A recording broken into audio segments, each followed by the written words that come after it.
खबर मध्य प्रदेश के उमरिया से है, जहां एक तरफ मध्य प्रदेश सरकार आदिवासी बालक बालिकाओं को अच्छी शिक्षा मुहैया कराने के लिए कई योजनाएं चला रही हैं, जिन योजनाओं के माध्यम से आदिवासी बालक बालिकाओं के छात्रावास बनाए जाते हैं, जहां पर रहकर आदिवासी बालक बालिकाएं विद्यालयों में अध्ययन करते हैं। मध्य प्रदेश में कुछ ऐसे छात्रावास हैं जहां विभाग के द्वारा तो छात्रावास का निर्माण करा दिया गया है, लेकिन वहां व्यवस्थाएं शून्य है। ताजा मामला उमरिया जिले के जनपद पंचायत करकेली अंतर्गत ग्राम पंचायत घुलघुली में स्थित आदिवासी बालिका छात्रावास का है, जहां पर आदिवासी छात्रावास में रह रही छात्राओं ने रसोइया के ऊपर गंभीर आरोप लगाया है। प्राप्त जानकारी के अनुसार ग्राम पंचायत घुलघुली में आदिवासी बालिका छात्रावास है, जहां पर आसपास क्षेत्र की कक्षा 9वीं से लेकर कक्षा 12वीं तक की छात्राएं रहकर विद्यालयों में अध्ययन करती हैं। आदिवासी बालिका छात्रावास में रह रही छात्राओं ने रसोइया पर आरोप लगाते हुए बताया कि छात्रावास में काम कर रहे रसोइया के द्वारा हमें कभी भी खाना बना के नहीं दिया जाता है, जिस कारण हमें भूखा रहना पड़ता है। हम सभी छात्राएं आपस में मिलकर खाना बनाती हैं तथा रसोइयों द्वारा किए जाने वाला कार्य हम सभी मिलकर करती हैं, जिस कारण हमारी पढ़ाई भी प्रभावित होती है। मध्य प्रदेश के उमरिया से मदन लाल बर्मन। बेटा आपका? मेरा नाम प्रीति बैगा है। यहाँ कौन खाना बनवाते हैं?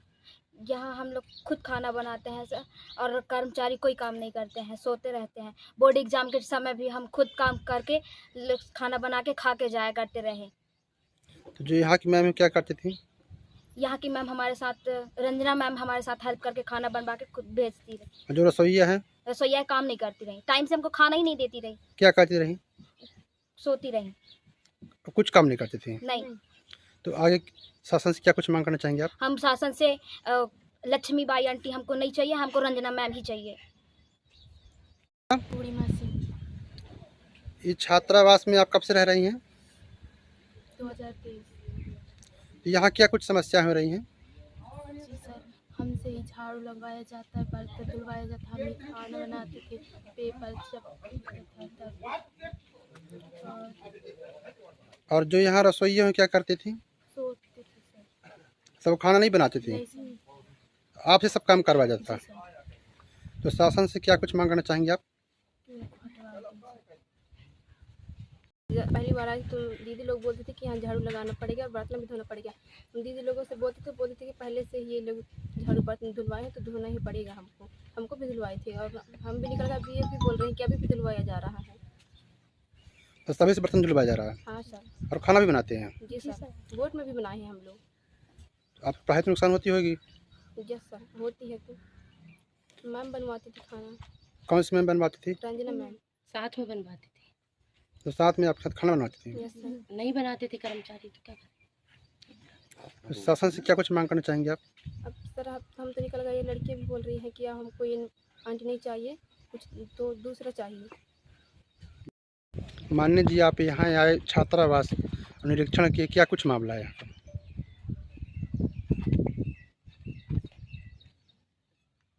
मामला जो भी है आपके सामने है। ऐसी जानकारी मिलती थी मेरे को, आज ही अध्यक्ष जी गई थी पूरी। मैं तो सुनता था, मैं तो सोचता, मैं बोला कि मैं भी आके देखता हूँ। देखिए, जिस वर्ग के छात्र छात्राएं हॉस्टल में रहते हैं, उसी वर्ग का अधीक्षक चपरासी इस तरह से प्रावधान है। और बच्चियां बहुत दुखी हुई, हॉस्टल छोड़ के भाग जाती हैं, फिर बुलाने पे आती हैं। व्यवस्था ठीक नहीं है। और मुझे भी कष्ट हुआ कि मेरे गांव के पास की छात्रावास शायद ठीक संचालित होती हो, व्यवस्था ठीक होती होगी। आज देख कर के मुझे बड़ा कष्ट हुआ। और व्यवस्था होगी, अपन शासन प्रशासन से, विभाग से बात करेंगे कि बच्चियों के लिए स्नानागार और शौचालय की जितना अभी तत्काल में हो सके व्यवस्था हो। और जल जीवन निगम वाला आपके पंचायत में शायद टेंडर हो गई हो ना होगी, इसको पता करेंगे अपन। उसके निर्माण हो जाने से समुचित व्यवस्था पर उसकी हो जाएगी। अब एक अतिरिक्त कमरे का अपन तत्काल में क्या हो सकता है, मैं भी जाकर के इसी हिसाब से बात करूँगा कलेक्टर साहब से, ताकि बच्चों को जितने कम समय में जो जितना सुविधा प्रशासन विभाग दिला सके आप सब लोग सहयोग से, वही मेरे के वास्तव में मुझे कष्ट हुआ कि हमारी छात्राएं रो रो करके जब यहाँ की व्यथा बताने लगी। ठीक बात नहीं है। जिस वर्ग के यहाँ छात्रावास होते हैं उसी वर्ग के वहाँ पर कर्मचारी, अधिकारी, अधीक्षका तब घायल की गति घायल जाने न को, तब न उस अपने समाज की हित चिंता करेंगी। मुझे अफसोस है, मैडम तिवारी 2, 3, 4, 6 दिन पहले बात की थी, मैं तो देखा आज पहली बार देखा। बोले आप ही तो लगवाए थे। मैं कहा मैं अन्याय तो कर सकता ही नहीं कि हरिजन आदिवासियों के बीच में एक है पूजनी और गुरु समाज के महिला को हम इस तरह हम यह असंभव है। अभी पता चला, बाद बोली आप ही करो, फिर बंद कर दी। अब पता चला कि सिन्हा का काम है, जैसा सिन्हा वैसे हिसाब के। सर, एक ग्लोबली छात्रावास में जो अव्यवस्थाएं हैं, इस विषय को लेकर क्या कुछ कहना चाहेंगे और क्या कुछ कार्रवाई हो सकती है? मैं वीरेंद्र प्रताप सिंह, सरपंच ग्राम पंचायत गुलगुली। आज दाऊद साहब आए थे उसी तारतम्य में, उन्होंने पूरी समस्या मैं भी स्वयं देखा हूँ।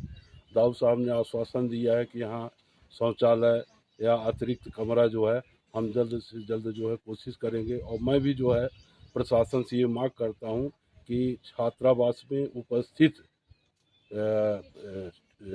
बच्चों की संख्या के आधार पर अतिरिक्त कमरा निर्माण करने के लिए राशि जो है स्वीकृत करें और जल्द से जल्द उसका निर्माण हो जाए, जिससे जो बच्चों में समस्या उत्पन्न हो रही है वो समस्या का समाधान हो सके।